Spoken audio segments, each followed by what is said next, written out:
Assalamualaikum warahmatullahi wabarakatuh. Perkenalkan, saya Alifanur Rahmatullah dari Prodi Teknik Lingkungan Universitas Nahdlatul Ulama Sidoarjo. Ini saya akan memaparkan tentang merancang solusi yang komprehensif dan berkelanjutan untuk perencanaan TPA di TPA Anjabon, Kabupaten Sidoarjo. Untuk pengejar kasus, tempat pemrosesan akhir atau TPA merupakan salah satu infrastruktur penting dalam pengelolaan sampah yang berkelanjutan. Dalam konteks ini, Kabupaten Sidoarjo menjadi salah satu daerah yang menghadapi tantangan besar dalam pengelolaan limbah domestik. Dengan jumlah penduduk lebih dari 2 juta jiwa dan aktivitas industri yang cukup padat, Sidoarjo menghasilkan volume sampah yang signifikan setiap harinya. Selanjutnya, deskripsi studi kasus. Kabupaten Sidoarjo saat ini memiliki satu TPA utama, yaitu TPA Anjabon, yang telah beroperasi selama lebih dari 15 tahun. TPA ini menggunakan metode open dumping yang menyebabkan sejumlah masalah, termasuk yang pertama masalah lingkungan, pencemaran air tanah akibat lindi atau licin yang tidak terkelola dengan baik. Yang kedua, masalah kesehatan, potensi penyebaran penyakit akibat faktor seperti lalat dan tikus. Yang ketiga, masalah sosial, adanya protes dari masyarakat sekitar akibat bau dan polusi udara. Selain itu, kapasitas TPA Anjabon diperkirakan akan habis dalam waktu 3-5 tahun ke depan. Dengan latar belakang ini, pemerintah Kabupaten Sidoarjo merencanakan pengembangan TPA baru yang mengadopsi teknologi lebih modern dan ramah lingkungan.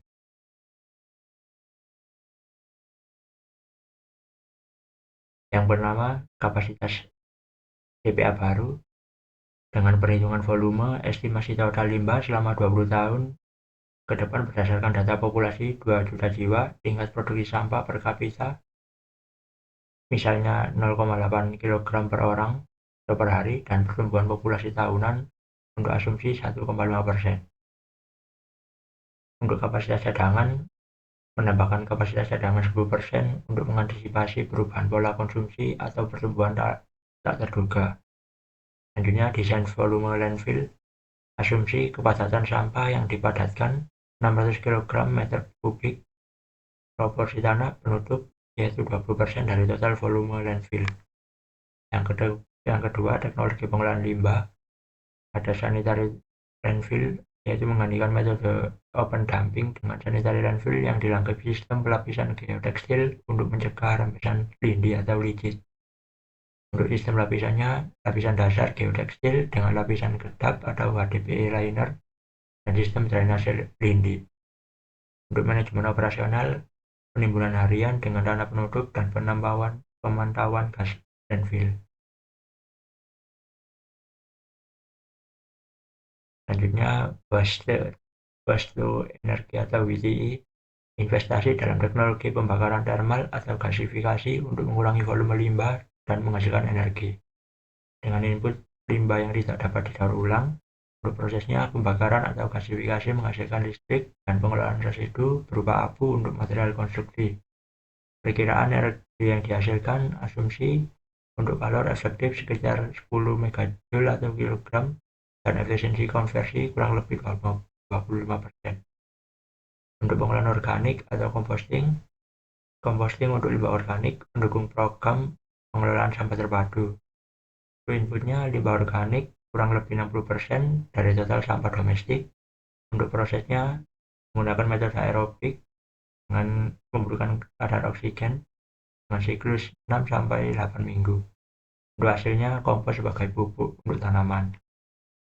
Selanjutnya, pengolahan daur ulang, fasilitas untuk memilah dan mendaur ulang material seperti plastik, logam, dan kertas sebelum dibuang ke landfill. Ketiga, pemilihan lokasi. Untuk kriteria geologi dan hidrologi, yaitu memilih lokasi dengan tanah yang memiliki daya serap rendah, seperti tanah lempung, jauh dari badan air dan tidak berada di zona banjir. Selanjutnya, aksesibilitas, dekat dengan jaringan transportasi utama untuk mengurangi biaya logistik. Jika jalan utama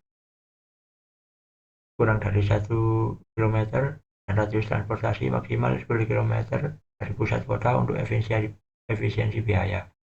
Untuk dampak sosial, mengkonsultasikan dengan masyarakat sekitar untuk memahami dan memitigasi kekhawatiran penduduk setempat. Yang selanjutnya buffer zone, yaitu pendidikan zona hijau untuk meminimalkan dampak bau dan estetika terhadap lingkungan.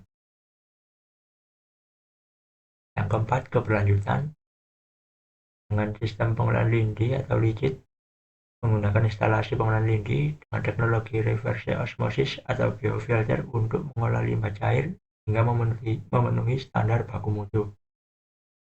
Kapasitas pengolahan sesuai dengan debit harian limbah cair atau berdasarkan volume landfill dan curah hujan.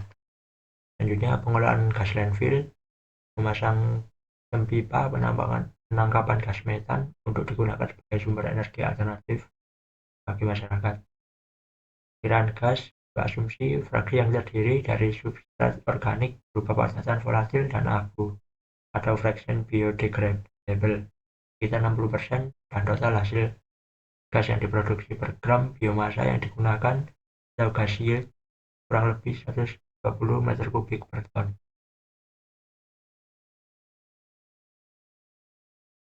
Selanjutnya, monitoring dan evaluasi. Mengimplementasi program pemantauan kualitas air tanah, udara, kondisi kesehatan masyarakat secara terbuka. Selanjutnya, edukasi dan pelibatan publik. Sosialisasi edukasi masyarakat untuk mendukung program 3R, yaitu Reduce, Reuse, Recycle, guna mengurangi beban.